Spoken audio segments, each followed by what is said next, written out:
Hey guys, this is Freddy Frogs, certified Ableton trainer and point blank instructor. In these videos, we're going to be looking at some of the latest features in Ableton Live 9.5. If you want to learn more Ableton techniques, make sure you check out our courses at pointblanklondon.com. So you've probably heard of or even are acquainted to sidechaining. So this is not a tutorial on learning how to sidechain. This is quite advanced sidechaining, what I'm about to show you. But in 2 words, sidechaining is a system whereas the dynamic movement of a sound is used to trigger a device that is processing another sound. So in other words, we're creating a mechanical relationship, an automatic relationship between 2 sounds, and this can be used in a creative way to create rhythm on a sound, or maybe with mixing in mind, whereas the sidechaining happens so quickly that it's barely heard and it's allowing a sound to cut through the other sound. We can use sidechaining with a number of devices in Ableton Live: the gate, the compression, or maybe even the auto filter. So the technique I want to show you consists in sidechaining, pumping the whole track with the kick drum. This can be used and is used extensively in hip-hop or even electro music. So I've got here a hip-hop track I've been making and I'm making at the moment. It's not really mixed yet, but I've got the main body of the track already done. So let's hear a part of it. Let's put the main sample on.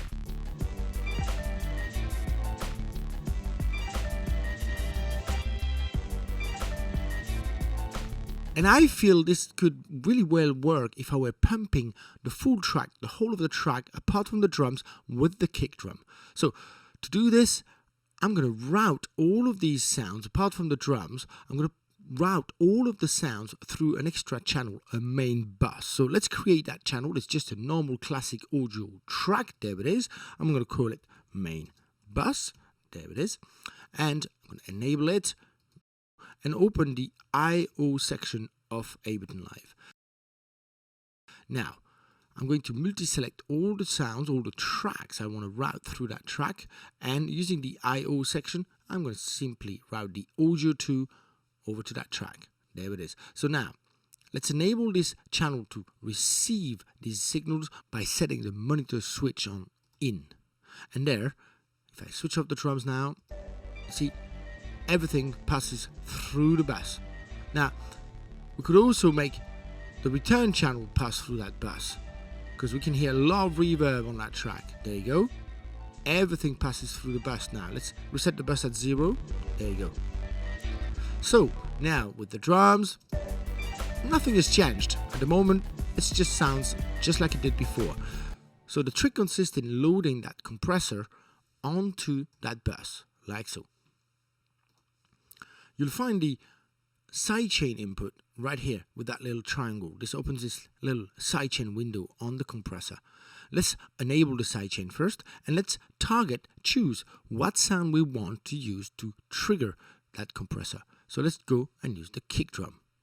There. Now, the kick drum's level is going to come in the input of the compressor, but the effect, the actual compression, will happen over to all the sounds I've routed through that main bus. Let's hear it. Let's bring the threshold right down into the signal. And you can hear it now. So you can set the speed, the reactivity of the compressor with the attack and the release. And that is extremely important, because using the release, you can really set that groove the way you want it. You want that compressor to stop working so that there's a little slap back. And it's quite obvious now what's happening. I've made it quite strong. Make it a little lighter. Let's make it really light. That way. So it's barely heard here, but it's helping the kick through the mix. Listen to the kick without the compression. See? It's slightly buried. With the compression on, kick is really pumping through that mix. This is quite an obvious result. I mean, I can push it even further, even stronger, to make it really like a creative action, a creative move for my sound. Listen.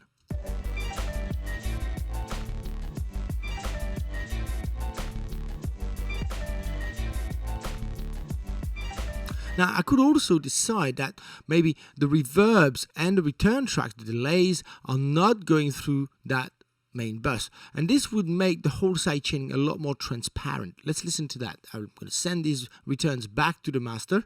Let's hear it now. So that's quite interesting, because this time, you see, the reverbs, the delay we can hear now, these are not being sidechained, and therefore they envelop the track and give us that continuity we're after.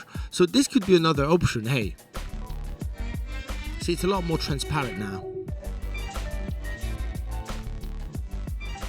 Another common trick consists in creating a ghost trigger, a silent trigger for that sidechain, a trigger that we cannot hear. For example, the kick drum at the moment, you can see the pattern of the kick drum. Sometimes it happens quite quick here, yeah? So it's got a broken beat feel to it. So I may want to use certain kicks and not others in order to trigger that sidechaining. So what I could do is create a brand new MIDI track. I'm going to rename it sidechain, like so, SC. And I'm going to copy the kicks pattern over here. Just simply press and hold ALT option to copy that pattern all the way down.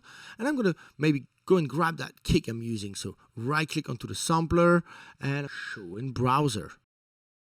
There you go. So that's my kick. I'm just going to go and load it onto that MIDI track at the bottom in the device chain here. And it automatically loads it into a sampler for me. So I'm going to disable the warp and the loop. And let's hear how this sounds. Oh, there's an issue with the actual MIDI note. Let's have a look. Yes, let's bring it up 2 octaves. That's more like it. Great. And you see, what I can do now is decide which kicks I do want to use in order to sidechain the track. So maybe these double kicks here, the fast ones, maybe are the ones I'd like to remove. Let's try that first. So I'm just going to deactivate these notes using the 0 key on my keyboard.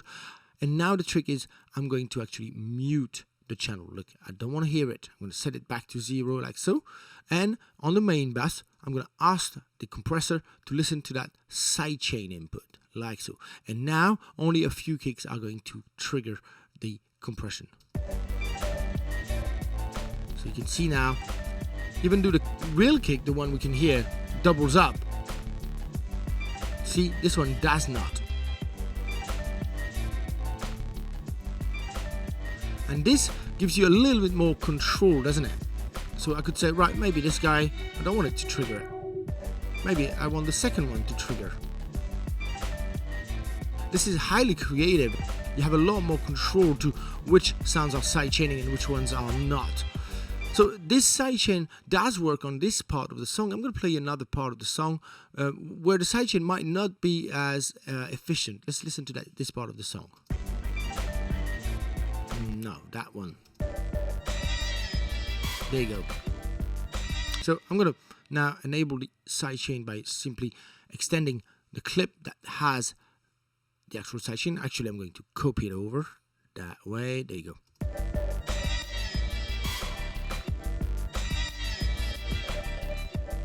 So you see, it might not be as relevant on that part of the track. I don't think it does the trick as well as this part of the track. So I may simply just copy the kick drum pattern wherever I need that sidechaining. And whenever this pattern is not being played like here, well, the sidechaining doesn't happen. I really think that it works on this part of the track. And this might be just a matter now of setting up the right release time. Obviously, the release is essential here. The release really dictates how long it takes for the sidechain to stop working. You see this orange level here, how long it takes for it to go back up. So if I bring the level up on the release, see, this is a lot more sluggish. And this means the sidechaining is heard a lot more. But it's a matter of groove, really, and it's, you know, you really have to play around with the release time here to really make it happen. So it basically pumps the track in time with the rhythm. So this is a highly important technique on some production like hip hop and electro. I advise you to try this for yourselves. This could very well completely transform your sound.